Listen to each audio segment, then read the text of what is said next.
And we now have some breaking news from Capitol Hill. We have learned that Nancy Pelosi will remain the House Minority Leader. Let's turn right now to our Nancy Cordes on Capitol Hill. Nancy, what can you tell us?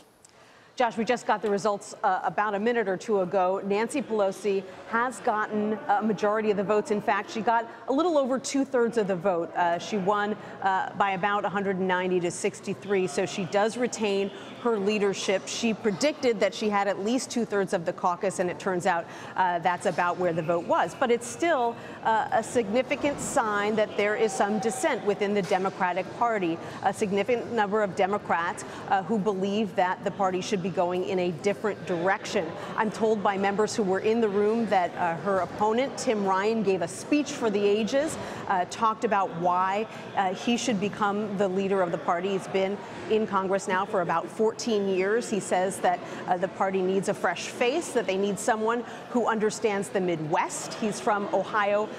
In the end, he did get a number of members, especially younger members, but Nancy Pelosi does retain her leadership for at least another 2 years. Now, you mentioned she had said that she believed she would have roughly the number of votes that she did get. But if we consider that speech for the ages, as you just called it, from Representative Ryan, what to make of the fact that he did, in fact, get here some 60 some odd votes? It seems something perhaps for a mandate for the future within these final results.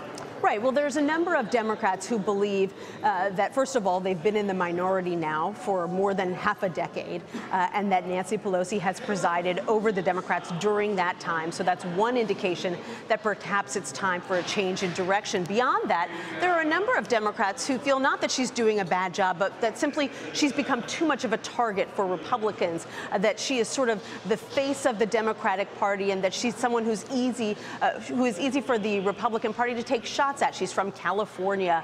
She's from San Francisco at that, and that she's sort of painted as a liberal leading the party, and that it makes it more difficult for Democrats to appeal to voters in the middle of the country and in the middle of the political spectrum. And there have been a number of seats over the past couple of elections that have been lost by, for example, blue dog Democrats who were conservative Democrats in districts where they always did a pretty good job kind of straddling the two parties, but they have lost to Republicans in recent years. And they think that perhaps if there was just a new face turning the page, that would be better for Democrats. But clearly, there were more Democrats who either believe that she's doing a good job or feel that the next 2 years are so critical, especially with Democrats in the minority in Congress and losing the White House, that you need someone who's seasoned. You need someone who knows how to negotiate, who has long-standing relationships with the Republican leaders,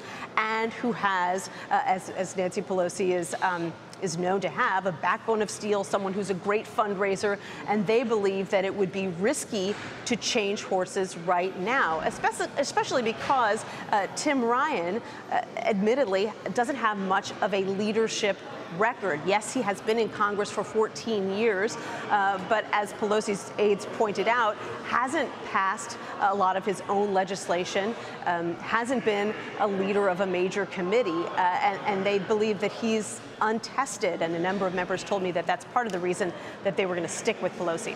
And so, Nancy, it does, I suppose, bear asking, is this a victory for Nancy Pelosi or a defeat for Tim Ryan that could have been a victory for someone more seasoned? It's a great question because Nancy Pelosi has never really faced a challenge from someone who's considered a major leader in the party. For example, her number 2, Steny Hoyer, really hasn't challenged her. He has been a faithful number 2. Jim Clyburn, the number 3, same thing. She was challenged a few cycles ago by Heath Shuler of North Carolina. He got about 43 votes from the Democratic caucus. But it's a great question. I do think that if there was someone who was seen as having those negotiation chops, being a big fundraiser for the party, someone who had widely recognized leadership skills, it could have been a different story. That's a great point. Tim Ryan was a very faithful supporter of Hillary Clinton's throughout the election. He spoke on her behalf over and over again. He had a very well-received speech at the Democratic National Convention. But one of the things that Pelosi's team was pointing out was that for all of his talk about the fact that he can bring Midwestern voters back into the fold, Hillary Clinton lost in his Ohio district. So they argue if he wasn't even able to get Hillary Clinton over the finish line in his district, how's he going to do that throughout the Midwest? The point was not lost here, though, that Democratic leaders, Pelosi included, understand and recognize that they're going to need to do something different to appeal to those voters. And so the discussion that has been going on and will go on over the next couple of months is, how do they change their message? How do they tweak their policies or their priorities to better appeal to those voters in the next election 2 years from now? I know that making his case to you earlier today, he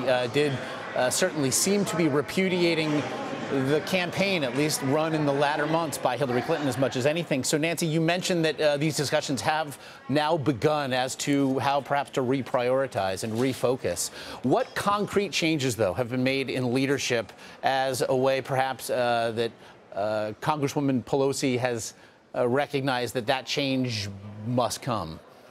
Well, the concrete changes that Pelosi has proposed, which are going to be debated in that meeting, which is still going on shortly, is that she'd like to put some younger members in leadership positions, and she'd like to create some new positions to give them that opportunity. There's been a lot of grumbling, not just over the past month, but really over the past few years, that younger members don't have a lot of opportunities to move up the ladder because Nancy Pelosi, Steny Hoyer, James Clyburn have been in these positions of power for so long. Pelosi has been the leader of House Democrats since 2003.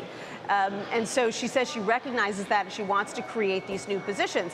But there's debate over that because she is the person in her proposal who would be selecting those younger leaders. And a lot of the younger members have told us, well, that's not really fair. That just gives her even more power to name these people. We want to have elections within our own caucus for the people to fill these roles. The other challenge, though, Josh, when it comes to setting an agenda, is that Democrats don't really control the agenda here in the House of Representatives. When you are in the minority in the House, you have very little power. And so Democrats are really going to find themselves over the next 2 years in more of a reactive mode than a proactive mode. They don't get to set the agenda. They don't get to call the votes. So in a way, they don't have a ton of opportunities to really say, here are our big priorities that we're going to work on. They're really going to have to be responding to the Republican priorities that get put on the table. And that makes crafting a unified message that you can take into the next election cycle even more difficult. And it is something now for newly reelected House Minority Leader Nancy Pelosi to get to work on. Nancy Cordes there on Capitol Hill, your insight very much appreciated. Thanks, Josh.